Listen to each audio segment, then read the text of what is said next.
Marathon, 490 BCE September. 10,000 men are standing on a narrow coastal plain in eastern Attica, staring across at the largest professional army the Western world has ever seen. No cavalry, no archers, no allies. Just 10,000 Athenian citizen soldiers and a small contingent from the city of Plataea, facing an invasion force that ancient sources put at over 100,000 men. The generals have been arguing for days. Half of them want to wait inside Athens' walls. Half want to fight here, now, before Persian cavalry can be landed to cut off their retreat. And then one man breaks the deadlock. His name is Miltiades, and in the next few hours, he is going to make a decision so audacious, so tactically radical, that military academies will still be studying it 2,500 years from now. This is Marathon, and it should not have been possible. To understand why this battle mattered so much, we need to understand what Persia was in 490 BCE. Not the Persia of Hollywood. The real thing. The Achaemenid Empire was the largest political entity the world had ever produced. It stretched from the borders of India in the east to Libya in the west, from Central Asia in the north to the Persian Gulf in the south. 50 million people, roughly 40% of the entire world's population, lived under Persian rule. And Persia was not a brutal, barbaric empire, despite what the Greeks wrote about it. It was sophisticated, cosmopolitan, and in many ways more tolerant than its Greek enemies. Subject peoples were generally allowed to keep their languages, their religions, their local customs. In exchange, they paid tribute and provided soldiers. But the Greeks, specifically the Athenians, had done something that made Persian Emperor Darius the Great personally furious. In 499 BCE, the Greek cities of Ionia, on the western coast of modern Turkey, had revolted against Persian rule. Athens and the small city of Eretria sent ships and soldiers to help. Together, they burned Sardis, the western capital of the Persian Empire. The revolt was crushed, but Darius never forgot. Ancient sources say he had a servant whose only job was to whisper 3 times at every meal, "Master, remember the Athenians." This invasion is personal. The Persian force sent against Athens in 490 BCE was not the full might of the empire. It was an expeditionary punishment force, designed to be fast, decisive, and overwhelming.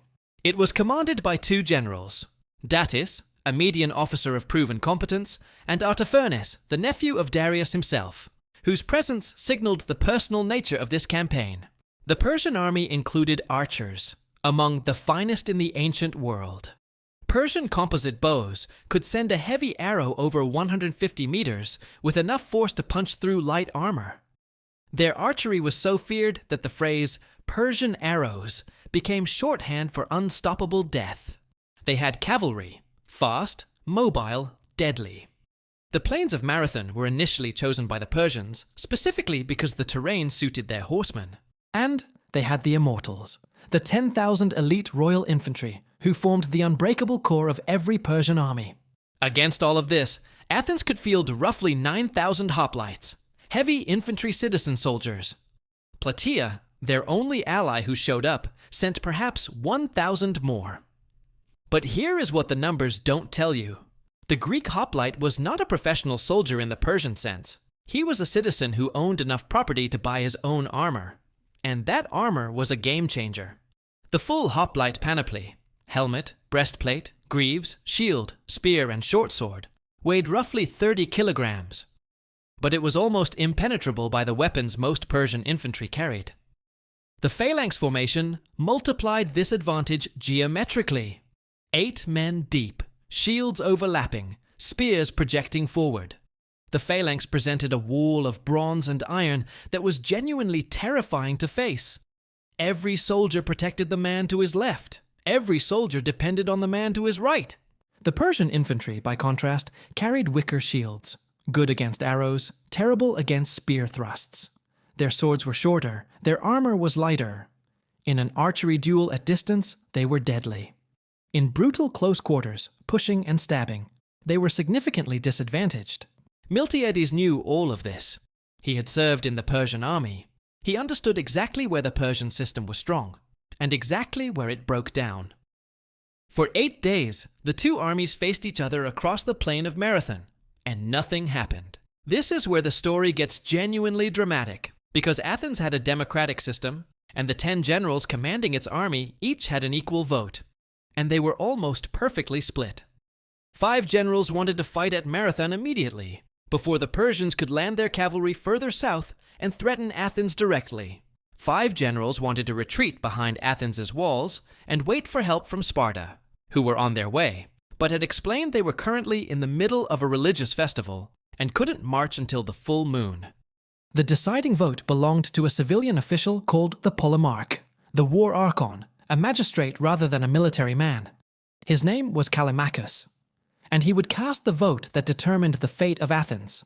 Miltiades went to him alone, and he delivered one of the great speeches in ancient history, not recorded word for word, but reconstructed by Herodotus from what must have been a remarkable argument. He told Callimachus this: the vote was equal. The choice was his. He could either vote to retreat and condemn Athens to slavery, or vote to fight and give Athens the chance to become the greatest city in Greece. The choice was not between safety and danger. The choice was between 2 different kinds of danger, and only one of them offered the possibility of glory. Callimachus voted to fight, but there was still a problem. Under the Athenian system, each general rotated command on a daily basis. Miltiades had the votes to fight, but he didn't have command yet, and he needed to wait until it was his day to command. It's reported that as each general's day came, they voluntarily handed command to Miltiades, a remarkable act of trust in a democratic system that didn't require it of them. And then, on perhaps the 6th day, something critical happened. The Persian cavalry disappeared from view. The most likely explanation, favored by modern historians, is that Datis was loading his cavalry back onto the ships to sail around the Attic Peninsula and attack Athens directly while the Athenian army was pinned at Marathon. A classic double envelopment. Miltiades saw it. He understood exactly what was happening, and he gave the order to attack immediately. Miltiades did something that no one in the ancient world had ever done before. Something so counterintuitive that his own soldiers must have thought he had lost his mind. He ordered them to charge, at a run, across nearly a mile of open ground, directly into the Persian army. Think about what this means physically.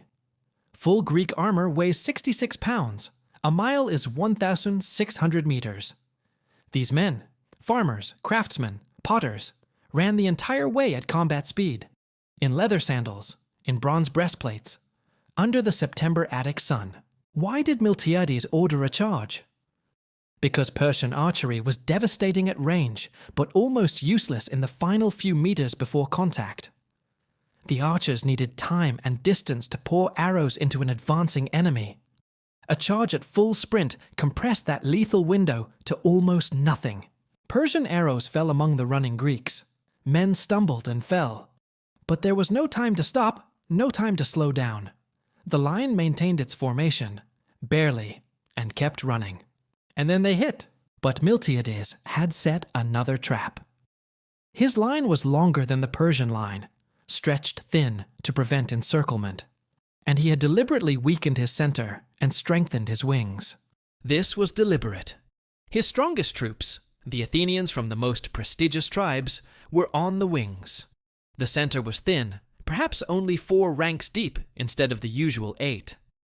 The Persians and Medes in the center, the best Persian units, pushed through the thin Greek middle. The Greek center bent, then broke. The Persians surged forward, thinking victory was at hand. But on both wings, the opposite was happening. The powerful Greek flanks smashed through the Persian wings. The units made up of conscripted subject peoples with less motivation and lighter equipment. And then, Miltiades did the thing that made Marathon immortal. Instead of pursuing the routing Persians on the wings, he ordered both victorious flanks to turn inward, to wheel toward the center, and attack the victorious Persian units from both sides simultaneously. The Persians in the center, who thought they were winning, suddenly found Greeks behind them, Greeks on both sides, and retreat cut off. The encirclement was complete. What followed was a massacre. The Persians broke and ran for their ships, but the beach was not close, and the Greeks were right behind them. 7 Persian ships were captured in the shallows, seized by Greeks who waded into the surf to drag them down. Ancient sources say 6,400 Persians died on the plain of Marathon. The Greeks lost 192 men.